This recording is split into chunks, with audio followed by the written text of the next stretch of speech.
তো piece pagoda থেকে আমরা হোটেলে চলে গেছিলাম। হোটেলে ব্রেকফাস্ট করে আমরা কিন্তু বাতাসিয়া লুপের উদ্দেশ্যে বেরিয়ে পড়েছিলাম।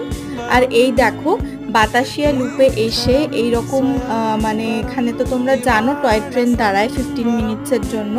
তো আমরা এখানে অনেক ফটো ভিডিওস তুলেছি আর এখানটা খুব ভালোভাবে এক্সপ্লোর করছিলাম। ভীষণ সুন্দর সুন্দর সোয়েটার থেকে শুরু করে আরও অনেক জিনিস বিক্রি হচ্ছিল এখানে, তো সেগুলোও দেখছিলাম, ভালো লাগছিল।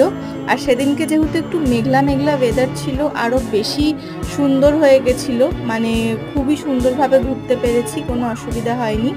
এখানে প্রচুর জিনিস বিক্রি হচ্ছিল, গিফটিং আইটেম থেকে শুরু করে সোয়েটার আরও অনেক কিছু। তো আমরা এগুলো ঘুরে ঘুরে পুরোটা দেখছিলাম আর জায়গাটা খুবই সুন্দর।